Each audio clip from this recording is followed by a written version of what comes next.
The station alarm cut off as Renn silenced it with a wave of his hand. A silence followed. It was worse. He counted the ships on the tactical display. 15, that was not a patrol, that was a blockade. Lena Voss muttered something low and obscene. She tapped the console. She pulled up their own defense schematic, 2 railgun turrets and a point defense grid. She cracked her knuckles. The sound was sharp in the quiet room. Observer Keel perched on the railing. Their feathers were a steady, irritated orange. Their head jerked with each word. The Velhari Tide does not send a blockade unless the time for negotiation is over, they said. The Tide was the alien term for a full battle group. It meant they were not here to talk. Keel's feathers darkened slightly, and a Tide is only deployed after the Council of Spawn has voted. The Council was their highest governing body, a clutch of ancient leaders who rarely convened. They have already made their decision. Renn did not look at them. He opened a channel. The translator rendered Velhari's speech as a series of wet percussive sounds. It sounded like stones dropped into deep water. The voice was heavy. It was deliberate. It was ancient. The Velhari commander spoke. His words translated simply. The tap will be deactivated within 1 standard rotation, or we will deactivate it for you. Renn kept his voice flat. This station operates under a legally binding resource extraction license. The license was granted by the Interstellar Consensus. We have filed all required environmental impact assessments. The claim is valid. The channel closed without a reply. The fleet began to adjust formation. It spread out to surround the station. 15 organic hulls curved and glowed with internal bioluminescence. They moved like a school of predators in the void. No gaps, no openings. Renn watched them. He felt the familiar cold settle into his chest. The law did not matter here. The Velhari were not negotiating. They were announcing a funeral. Words had failed. Blood would now pay the debt. He turned to Lena, prep an evacuation shuttle. She did not look at him. She kept her eyes on the tactical display. She knew what he was really saying. She knew she would refuse to use it.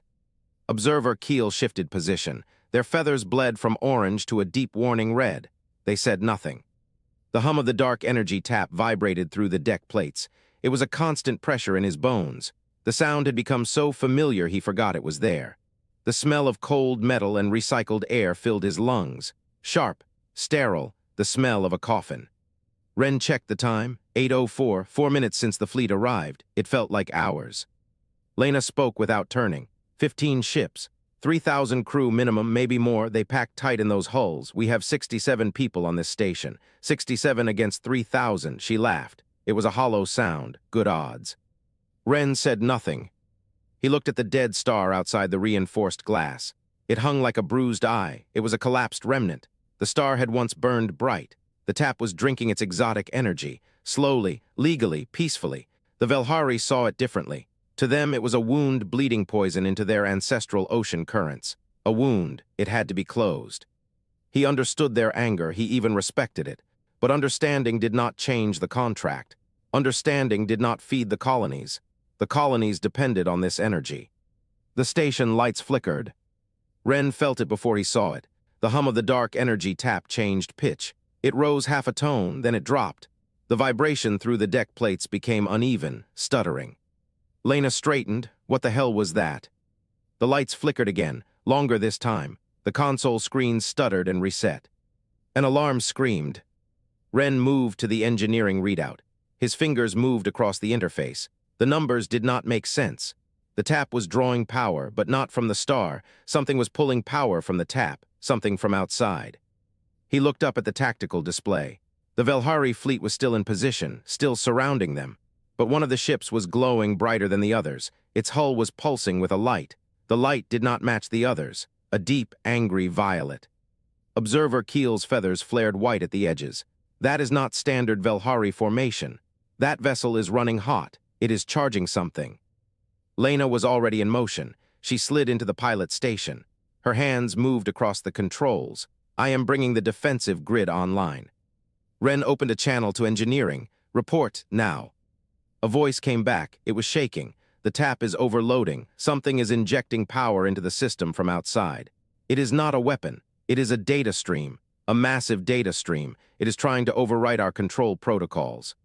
Renn closed his eyes for 1 second. 1 second to breathe. 1 second to think. Then he opened them. He looked at the Velhari fleet, 15 ships, one of them glowing with foreign light, and he understood.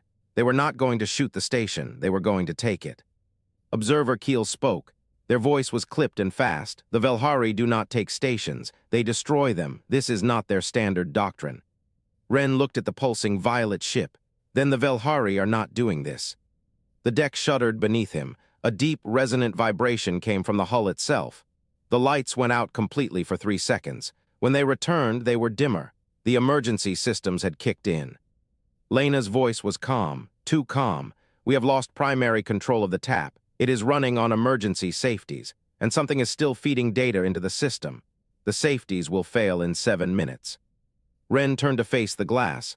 The dead star stared back at him, bruised and silent. He thought of the evacuation shuttle. He thought of 67 people. The contract did not matter. The law did not hold. The words meant nothing. The species had already voted. He felt the cold settle deeper into his chest. A weight pressed against his ribs. He reached for the console. He opened a channel to the entire station. All hands, this is Chief Negotiator Olivar. We are under a cybernetic assault on the dark energy tap. Primary control is lost. Evacuation protocols are now active. Non-essential personnel to the shuttle bay. He closed the channel before anyone could respond. Lena did not look at him. She stared at her own display. Her hands were frozen over the controls. Renn, the incoming data stream is not just overwriting control protocols. Renn waited. The data stream is interacting with the tap's exotic energy output. It is not trying to steal the energy. It is trying to reshape it. A new tone added itself to the alarm. Low, pulsing, a sound he had never heard from this station before. Observer Keel's feathers went flat against their body, a gesture of fear he had never seen them make. That sound. I have heard that sound before on a research station, before it was lost. Renn looked at the Velhari envoy. Lost to what? Observer Keel did not answer. Their feathers shifted to a gray. It was almost black. They pointed with one clawed hand toward the dead star. Renn followed their gaze. The bruise-colored star was changing. A ripple of violet light moved across its surface, a distortion in the fabric of spacetime. It was visible even to the naked eye. The tap was no longer drawing energy from the star. The star was drawing energy through the tap. The deck shuddered again, harder this time.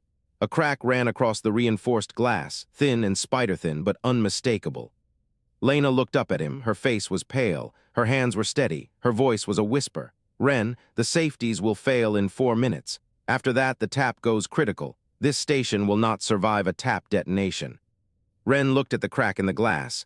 He looked at the Velhari fleet, still holding position, still watching.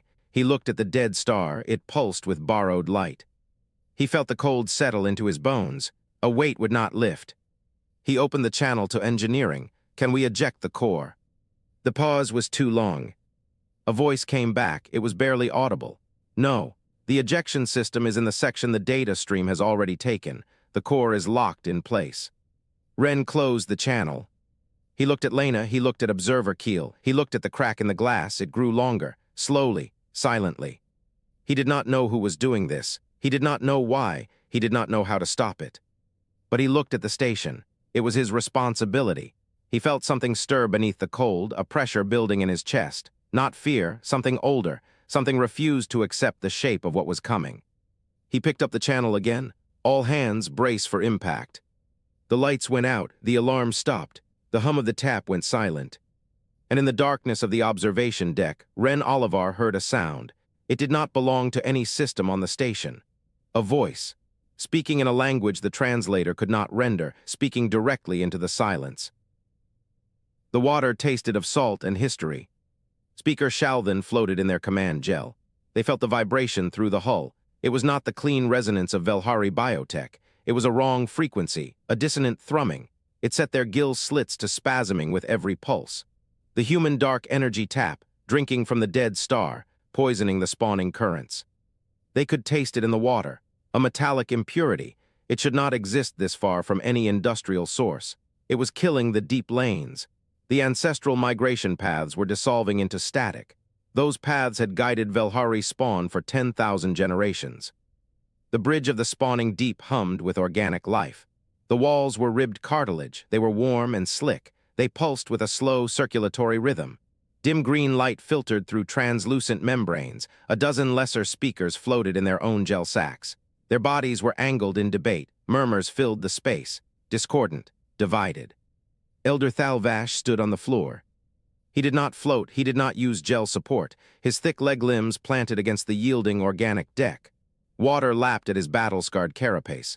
The barnacle growths on his shell caught the green light. Each one was a record of a kill, an ancient display, a deliberate provocation. "Strike now," Thalvash said. His voice did not carry through the water. It resonated directly through the hull. It was a low-pressure wave. Shal then felt it in their core, kinetic weapons, boarding spores. "We burn the human nest from the shell." Shal then did not answer immediately. They focused on the vibration, the wrongness of it. The human tap sang at a frequency that made their cartilage ache. "The human federation is not weak," Shal then said finally. They turned their gel sack to face the elder. "They are young, that makes them unpredictable." "Predictable enough," Thalvash rumbled. "They build metal nests on dead stars and call it law. They do not understand the currents. They do not understand what they are killing." One of the lesser speakers broke formation. Their name was Shalven. They had spent 3 cycles trading with human merchants at the Ironfield Exchange. Their gel sack drifted forward, a gesture of deference. "The humans call themselves the Unstoppables," Shalven said. "Not a boast, a description. I have seen their ships survive hull breaches. Such breaches should have killed them. I have seen them fight with organs exposed. They do not stop when they are injured." Thalvash struck the deck with a limb. The impact sent a pressure wave through the water. It rattled the gel sacks. "They are meat," he said. "Fragile meat in metal shells. One good spore burst and their lungs fill with our children." Shalvan felt the fracture in the chamber. Half the speakers leaned toward Thalvash. Their carapaces darkened with aggression. The other half held still, hesitant. They had seen the human ships too. They had heard the stories. The chorus was divided. Shalvan made a decision. They did not announce it. They did not challenge Thalvash openly. That would be a political death. Instead, they disengaged their gel sack. They let themselves sink to the deck. Their limbs touched the warm, yielding surface. The vibration of the human tap traveled up through their cartilage. It entered their core. "I will meditate on the currents," Shalvan said. "This is a matter for the deep water, not for anger." They left the bridge before anyone could respond. The corridor was narrow and organic. The walls were lined with sensory fronds. The fronds brushed against Shalvan's flanks as they moved. The ship breathed around them. A living vessel. It was grown from a single spore. Its nervous system was integrated with the crew. Every thrum of its circulatory system was a heartbeat. Every shift in pressure was a thought. The human tap was a splinter in that thought. Shalvan reached the meditation pool. It was a circular chamber. The walls were smooth and dark. The water was perfectly still. The air was thick with salt and the faint sweetness of spawning pheromones. The pheromones were preserved from the homeworld, a sacred space. They descended the ramp. The water closed over their gill slits. The pressure wrapped around them, familiar and absolute. Silence. Not true silence. The water carried sound differently. In the pool, Shalvan could feel the deep currents of the homeworld. Veth, it was called, a blue-white world of endless oceans. The first Velhari had risen from the thermal vents there. They learned to sing through the water. The pool connected them to that, to every generation. They had spawned, migrated, and died. They felt the history and the pressure. They felt the weight of 10,000 years. The human tap was a grinding dissonance beneath it all. A wound, a hole in the song. Shalvan realized they were not afraid of war. They had seen war. They had survived the Kelvari skirmishes and the Ironfield incursions. War was fast. War was simple. They were afraid of losing the water, of losing the connection to Veth, to the past, to themselves. The human tap was not just damaging the spawning currents. It was erasing them. It was replacing the song of the deep. It used a flat, metallic hum. The fear crystallized. It became something cold, something necessary. Shalvan surfaced. The water ran from their gill slits. They breathed the humid air of the chamber. They felt the weight of the decision settle into their cartilage. They would board the human station. They would bring the speakers. Those speakers had traded with humans. They would show the humans the damage. They would make them understand. They did not tell Thalvash this plan. The elder would call it weakness. He would call it negotiation with vermin. Let him. Shalvan was not negotiating. They were protecting the song. They moved toward the exit. Their limbs carried them with a new purpose. The corridor fronds brushed against them. The ship hummed around them. The human tap ground beneath it all. A subordinate met them at the junction. A young speaker. Their carapace was still smooth and unmarked. They vibrated with urgency. "Speaker," the subordinate said, "a human shuttle has breached the perimeter." Sheldon stopped. The water shifted around them. "A single pilot." The subordinate continued. "The shuttle is requesting direct dock with the spawning deep." The wrongness of it struck Sheldon like a pressure wave. A single shuttle, a single pilot, breaching a perimeter of 15 warships. That was not a diplomatic approach. That was a statement. Sheldon felt a strange pull in their core. Curiosity and dread. The same dissonance as the human tap. The same wrong frequency. "Grant the request," Sheldon said. The subordinate hesitated. "Speaker, the elder will not approve." Sheldon looked at the young speaker. They felt the cold resolve in their cartilage, the weight of the history they were about to protect. "Then the elder will have to find me." The airlock of the spawning deep smelled like a tide pool left to rot in the sun. Brine and organic decay. Something that had been alive and was now something else. Lena Voss stepped through the iris valve. The atmosphere pressed against her skin like a wet blanket. Thick, heavy, wrong. The elder stood on the deck. He did not float. His leg limbs were thick and rooted. His carapace was a landscape of barnacle-like growths. The growths caught the bioluminescent glow of the walls. 2 guards flanked him. Their carapaces were alive with shifting threat patterns, pulses of red and violet. She read the display the way a pilot read a collision warning. Thalvash spoke first. His voice came from a throat sac that pulsed at his neck. A low vibration. She felt it in her chest, a growl made of water and pressure. "You are not welcome here." Lena stopped at the center of the chamber. She kept her hands loose at her sides. Her sidearm was holstered, a gesture of trust. It meant nothing and everything. "I come under a flag of parley, a message from my commanding officer." Thalvash's gill slits fluttered. The Velhari equivalent of a laugh. Parley is for equals. Humans are squatters on ancestral Velhari Tide lines. You are not an envoy. You are a trespasser. Lena did not react. She had been insulted by professionals before. The trick was to let the words slide off. Keep your eyes on the throat sac. The rhythm of the pulse told you when they were about to strike. The dark energy tap is equipped with a self-destruct mechanism. It is designed to collapse the dead star if tampered with. I am here to prove it is not a bluff. Thalvash went still. The threat patterns on his guards flared brighter. He stared at her for a long moment. She stared back. "You would destroy your own station." "I would destroy everything in 100,000 kilometers. That includes your fleet. That includes the spawning currents you are so worried about. The tap goes critical. The star collapses. Your ancestral tide lines become a gravity well. Nothing escapes it." Thalvash's throat sac pulsed twice, a signal. The guards moved.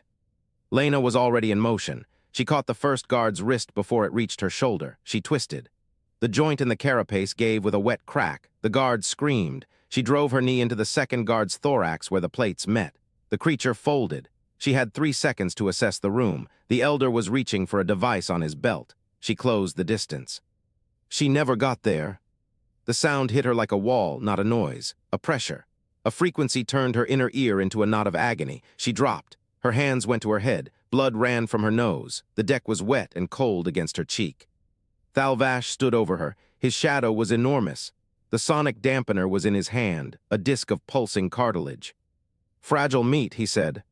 The guards dragged her across the deck. She did not scream. She saved her breath. She counted the turns, 3 left, 1 right. A hatch sealed with a wet sucking sound. The chamber was small, circular. The walls pulsed with a dim green light. In the center of the ceiling hung the tier memory extractor. It looked like a bell made of jellyfish cartilage, translucent, pulsing with a bioluminescence that matched the rhythm of her heartbeat. She felt it before it touched her. A sympathetic resonance, a tuning fork for her skull. The guards forced her into the cradle. The restraints were organic. They tightened around her wrists and ankles. They moved with the slow patience of a closing fist. The extractor lowered. Cold, slimy, invasive, it pressed against her scalp like a second skin. The cartilage seeped into the seams of her hair, into the pores of her skull. She felt it root. Thalvash stepped into her field of view. His face was close. His breath smelled of copper and rot. "You will show me the location of the self-destruct. You will show me the codes, and then you will forget your own name." Lena looked at him through the translucent membrane. She did not blink. Her eyes were dry and steady, full of a cold, burning patience. Thalvash placed his hand on the extractor. The pressure hit her first. A weight, it was not physical, a presence pressed into the architecture of her thoughts. She felt him rummaging, searching, pulling threads of memory from the fabric of her mind. She did not resist. She had been briefed on the tear. She knew what it did. She knew it damaged the source. She knew she would lose pieces of herself. She had accepted that. But she also knew something the Elder did not. The tear worked by resonance. It matched frequencies. It required a passive subject, one whose mind would open under pressure. Fear made a mind slippery. Panic made it opaque. Focus made it a blade. Lena did not fight the intrusion. She welcomed it. She led him through her memories like a tour guide. She walked through a house she had already decided to burn down. She showed him the control room. She showed him the access panel. She showed him the override sequence. She had memorized it the night before. All of it was true. None of it mattered. She fed him the location of the false self-destruct. The dead drop, the trap, the bomb. She had planted it in her own head. She knew he would come looking. Thalvash's consciousness pressed deeper. He found the coordinates. He found the sequence. He found the countdown timer. 3 minutes. He pulled back. The extractor retracted with a wet sucking sound. Lena's body went limp in the restraints. Her eyes were open but unfocused. Her breath was shallow. Thalvash stood over her.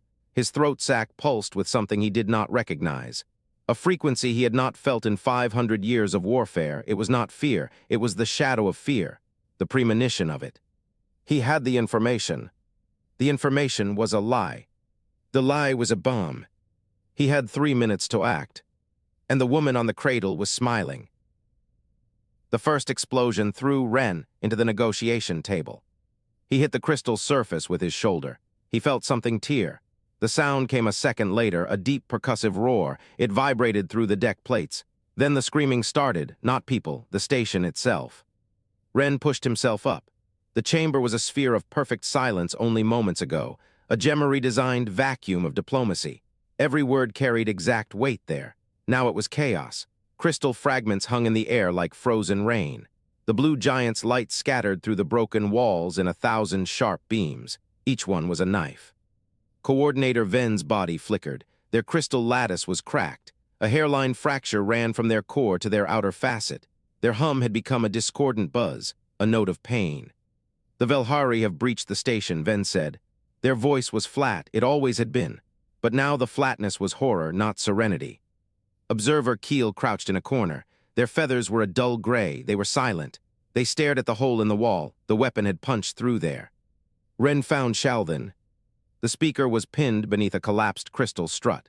Their gel-sac harness had ruptured. It spilled viscous fluid across the floor.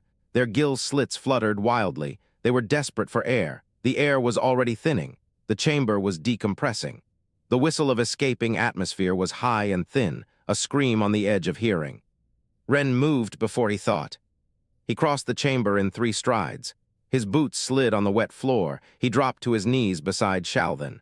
The strut was a beam of crystalline material. It was dense and sharp-edged. It pinned the speaker's lower body to the deck. "Don't move," Renn said. Shalden's eyes were wide. Their pupils were dilated with panic. Their skin was losing color. It shifted from deep ocean silt to a pale gray. The air they managed. The air is leaving. "I know." Renn grabbed the strut with both hands. The edges cut into his palms immediately, wet and hot. He pulled. The strut did not move. He braced his feet against a raised panel. He set his back. He pulled again. His arms screamed. His shoulder burned where he had landed. The strut shifted a hand's breadth. Not enough. He looked around. Coordinator Venn was still flickering. Damaged. Useless. Observer Keel was catatonic. The emergency seal was 20 meters away. A gap in the floor was venting atmosphere into the void. He looked down at Shalden. The speaker's gill slits were barely moving now. Their eyes were glassy. They were losing focus. Renn picked up a piece of fallen crystal paneling. It was about 1 meter long, jagged on one end. He wedged it under the strut. He found a fulcrum on a piece of debris. He pushed down with his full weight. The strut rose. He pushed harder. His teeth ground together. Blood slicked his hands. The strut rose another 10 centimeters. Shalden's lower body was free, but they did not move. They were barely conscious. Renn let the strut go. It slammed back into place with a crack that shook the floor. He grabbed Sheldon under their arms. Their skin was slick and cold. He pulled. They were heavy. Heavier than a human of their size should be, dense muscle and cartilage under that soft exterior. He dragged them across the deck. His boots slipped in the gel. Blood spread from his hands. The emergency seal was close now. 5 meters. The air was thin. His lungs burned. His vision darkened at the edges. 4 meters. Sheldon made a sound, a wet gurgle. Their gill slits were convulsing. 3 meters. Renn's legs gave out. He fell. He caught himself on his elbows. He kept pulling. He pulled Sheldon by their collar. Their head lolled. 2 meters. He reached the seal. It was a heavy blast door. It was designed to slam shut when atmosphere dropped below a critical threshold. It was open. It should have closed by now. The sensors must have been damaged in the explosion. He shoved Sheldon through the doorway. They entered a storage compartment beyond. He followed. He found the manual override, a red lever set into the wall. He pulled it. The seal slammed shut. The sound was like a coffin lid. The silence that followed was absolute. No whistle, no scream, just the slow hiss of recycled air. It cycled back into the compartment. Renn slumped against the wall. His hands were shaking. His left hand, the one with the old tremor, was worse than usual. He looked at it. The skin was torn across both palms, sliced clean through in 3 places. Blood ran down his wrists. It dripped onto the floor. He looked at Sheldon. The speaker lay crumpled on the deck. Their chest heaved. Their gill slits were still fluttering, but they were breathing. They were alive for now. Sheldon opened their eyes. They looked at Renn. Their expression was not gratitude. It was confusion, deep, profound confusion, the kind that borders on madness. Why, they whispered. Renn did not answer. He could not. The words would not come. He looked down at his hands, at the blood, at the damage. He pressed his palm against his thigh. He tried to stop the bleeding. The compartment was small, maybe 3 meters by 2. It held emergency rations, a medical kit, a single emergency beacon. The beacon was blinking red. That meant it was not transmitting. The walls were sweating condensation. The temperature was dropping. Renn found the medical kit. He opened it with his teeth. His fingers were too slick with blood to grip the seal. He pulled out a roll of bandage. He started wrapping his left hand. Sheldon watched him. "You should have let me die," Sheldon said. Their voice was thin, barely a whisper. "I was about to vote for war. I was about to destroy your species." Renn finished wrapping his hand. He started on the other one. "I know," he said. "Then why?" Renn looked at them. For a long moment he said nothing. Then he spoke. His voice was flat and calm, the voice of a man who had run out of everything except the truth. "Because you were drowning, and I was there." Sheldon stared at him. Their gill slits fluttered once, twice. They did not speak. The compartment grew colder. The red light on the beacon continued to blink. No signal, no rescue, just 2 species in a box, bleeding into the same pool of air. Renn leaned his head back against the wall. He wondered if Lena was still alive. The storage compartment was a coffin of metal and silence. Sheldon floated in the center. Their torn gel harness hung in useless strips. Their skin was drying in the cold, recycled air. The smell of crystallized oxygen burned their gill slits. The smell of human blood was thicker. Renn pressed against the far wall. His sleeve was torn. A tourniquet was wrapped around his arm. He had done it with methodical precision. He did not look at them. He looked at his hands. 12 minutes. Sheldon counted the seconds by the throb of their own heartbeat. The human had not spoken. He had not groaned. He had simply begun working. He tested the emergency beacon. He checked the oxygen readout on the panel. He inventoried the supplies in the wall cache. 4 ration packs, 2 water bulbs, a medkit the size of his palm. He did each thing slowly, deliberately, as though he had all the time in the universe. Sheldon's gill slits fluttered. Why? Renn's hand paused over the medkit. He did not look up. Why what? Why did you save me? The question hung in the air. Sheldon expected a speech, a declaration of moral superiority, the kind of performative virtue they had heard from a dozen species at a dozen negotiating tables. Renn did not give a speech. He opened the medkit. He pulled out a roll of bandage. "You were the only one willing to talk." His voice was flat, exhausted. "I don't have a backup plan." Sheldon felt the shape of that answer settle into their chest like a stone. It was pragmatic. It was not kind. It was honest. The human had not saved them because of compassion. He had saved them because they were useful, because the negotiation was not finished. because he needed another option. They should have been offended. Instead, they felt something cold and unfamiliar: respect. Sheldon watched him rewrap the bandage on his arm with his teeth and one hand. The fabric was dark with blood. He did not wince. He did not stop. Humans do not act from altruism. They act from relentless practicality. The thought was a door opening onto a room Sheldon had never entered. "You are injured," Sheldon said. "Yes. You should be in shock." "I am." He tied the knot with a sharp pull. "Doesn't change the math." The beacon panel flickered. A tone sounded. Low, steady. Sheldon recognized the frequency. Gemery salvage harmonics. A rescue ship had heard them. "The Gemery are coming," Sheldon said. Renn nodded. He leaned his head back against the wall. His eyes stayed open. The compartment light failed. Darkness fell like a physical weight. Sheldon had never known darkness like this. Their homeworld had no true night. The bioluminescence of the deep currents was constant, eternal. Here there was nothing. The absence of light pressed against their eyes. They sensed the walls closing in, the ceiling lowering. Then they heard the human breathe. Slow, measured, controlled. Each inhale was exactly as long as the exhale. A rhythm, a discipline. Sheldon listened to it and understood something terrible. The human was in agony. He did not scream, he did not complain, he did not thrash, he just breathed. The capacity for suffering was a skill. Sheldon had never considered suffering as something to be trained. To their people, pain was a signal, a warning to stop, a command to withdraw. To humans, it was clearly an invitation to continue. Sheldon's own breathing was wetter, slower, more irregular. They felt the cold creeping into their limbs. They felt fear. Renn did not sound afraid. He sounded like he was waiting. "You are in pain," Sheldon said. The words were not a question. "It'll pass." When it's done." Silence, the darkness held them. Sheldon's skin was drying. The membrane over their eyes was growing tacky. They needed water. They needed warmth. They needed to be anywhere but here. Anywhere but with this creature who refused to stop being. Sheldon reached out in the darkness. Their fingers found Renn's hand. The skin was cold, colder than it should have been. The human flinched, then his fingers closed around theirs. "Body heat," Sheldon said. It was a justification, a practical explanation for an irrational gesture. Renn did not argue. He did not pull away. Sheldon's voice came out of the dark. "Your species will destroy itself." A pause. The human's breathing did not change. His voice came back steady and quiet. "Probably." Sheldon felt the word like a punch to the chest. "But not today." The simplicity of the defiance broke something in Sheldon. They had seen human ships. They had read human history. They had known intellectually that this species had crawled up from a gravity well with blood on their hands and fire in their bellies, but they had never understood. Now they did. The fear behind the bravado was real. It was present. It was sitting in this dark compartment with them, but it was not in control. Something else was in control.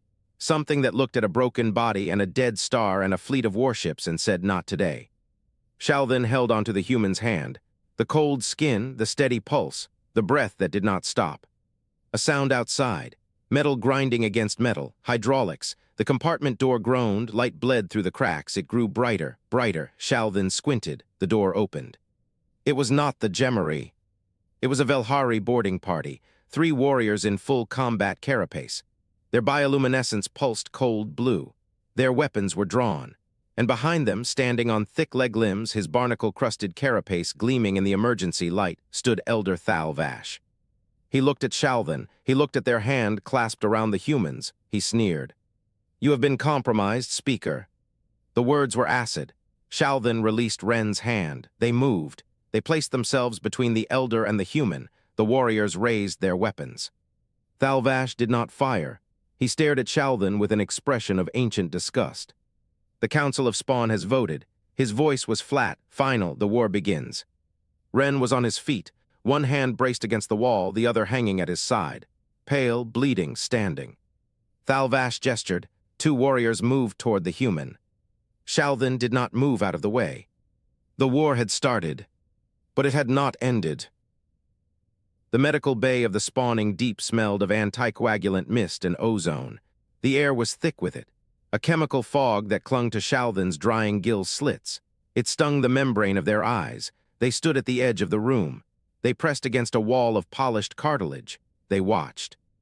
Renn Olivar was strapped to a table of polished bone. His arms were pinned at the wrists.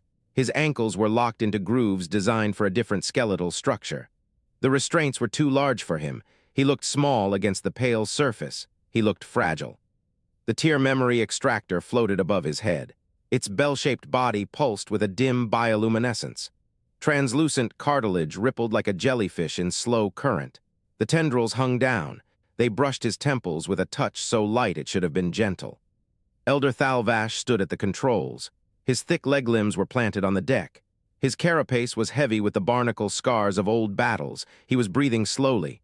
He was savoring this. Thalvash activated the extractor. The hum changed. It dropped in pitch. It became a low, resonant thrum that vibrated in Shalvin's teeth. They felt it in their skull. The tendrils tightened against Renn's temples. Renn's body arched against the restraints. His back came off the table. A sound escaped his throat, a gasp forced out through a closed airway. Then the extractor began its work, and Shalvin saw everything. It was not a visual display. It was a sympathetic resonance, a shared neural echo. Shalvin felt Renn's memories as their own. A young woman's face, her eyes the same as his, laughing. The sound was bright and wrong in this place. Then a shuttle cabin, smoke, the screech of tearing metal. Renn holding her hand, which was covered in blood. She was already gone, but he would not let go. Shalvin felt his grief as their own. It sat in their chest like a stone, cold and heavy and permanent. Thalvash pushed deeper, a brutal intrusion seeking military secrets. He found only more pain. A colony burning, the sky orange with smoke. Renn running, carrying a child that was not his own, running until his lungs burned and after. The face of a friend on a shuttle ramp, waving goodbye a moment before the shuttle became a silent flash of light in the void. The endless, grinding guilt of command. The weight of every life he had failed to save. Shalvin expected Renn to break, to become a screaming, empty shell. That is what the extractor did. But Renn did not break. Through the pain, through the relived trauma, he spoke. His voice was a rasp, barely audible over the hum of the machine. His body shook, sweat mixed with the anticoagulant mist on his face. But his eyes were open, fixed on Thalvash. "I will give you the schematics," Renn said. "The psionic battery, free of charge." Thalvash froze, confused. Why would you give up your leverage?" Renn smiled, a terrible, broken thing. "Because you will use it, and when you do, you will see that it requires a willing mind. You will see that we are not monsters, and you will have to live with that knowledge." Shalvin understood. They stepped forward. Their hand reached out and they placed their palm flat against the extractor's bell-shaped body. The humming stopped. The connection severed. Renn sagged against the restraints, gasping, but his haunted eyes were still present, still watching, still calculating. Shalvin knew now. Human resilience was not a military tactic. It was a biological imperative. Their evolution had turned pain into a signal, not a limiter. They were not unbreakable. They just did not have a shutdown command. Shalvin looked at Thalvash. "Release him. We will not win this war." Thalvash's head turned slowly. "You are weak," he said. He reached to his side and drew a blade, a shard of obsidian from the deep vents of the homeworld, reserved for executions of the highest dishonor. "I will end this now." Shalvin moved. They put themselves between the blade and the human. The standoff was absolute. The water in the room grew still. The bridge of the spawning deep smelled of salt and static. The war fleet hung outside the viewport, a sea of organic hulls bristling with bioluminescent weaponry. Thalvash held the blade to Shalvin's throat. Renn stood a few feet away, leaning against a console, his body a map of tremors. The tense stalemate had moved from the privacy of the med bay to the theater of command. "I saw his mind," Shalvin said, their voice quiet but carrying in the tense silence. They were not speaking to Thalvash, but to the dozen crew members floating in their gel sacks, their faces pale in the green light. "I saw him hold his dead sister's hand for 3 hours because letting go was harder than the pain. I saw him carry a stranger's child through a burning colony. None of it stopped him." Thalvash pressed the blade harder. A line of dark fluid welled on Shalvin's skin. "You saw a creature that breaks." "No," Shalvin said, their gaze sweeping across the bridge crew. "I saw a creature that keeps breaking and keeps moving. A war against a species that does not stop will be an extinction event. It will consume us both. We cannot defeat them. We can only coexist." One of the crew, a young speaker, looked away. The certainty in the chamber began to crack. Renn pushed himself upright. The effort cost him, but he met the crew's gaze. "The dark energy tap will be deactivated," he said, his voice a rough whisper. The psionic battery program will be reviewed by your scientists. You will have full access, full transparency. That is the offer. He took a ragged breath. It is not charity. It is a business arrangement. We need the energy. You need the water. A deal exists here. Your species only speaks in contracts, Thalvash spat. Your species only speaks in territory, Renn replied. We are both wrong. We are learning. One by one, the crew members began to retract their gel sacks, a gesture of withdrawal. A navigator with an ancient, scarred carapace lowered his head. They were warriors, but Shalvan had shown them a war that had no honor, only an end. Thalvash was left standing alone. He stared at the blade in his hand, then at the unwavering posture of the speaker before him. He saw the bond that had formed in that med bay, not of friendship, but of mutual, weary recognition. The old ways were dying, and the water was growing still. He opened his hand. The obsidian blade fell, its impact absorbed by the fleshy deck. It lay there, a shard of forgotten history. I will not forgive this, Thalvash said, his voice flat. He turned and walked from the bridge, the crew parting before him like a receding tide. The door sealed, and the war was over. Shalvan turned to Renn. The human had finally sagged against the console, his eyes closed. The future begins now, Shalvan said, the words heavy with a new understanding. We will learn to share the water. Renn opened his eyes. He looked at the speaker, at the crew now watching him not as an enemy, but as a survivor. He nodded once, his voice the sound of a man who had spent everything and found a reason to keep going. Enough for now,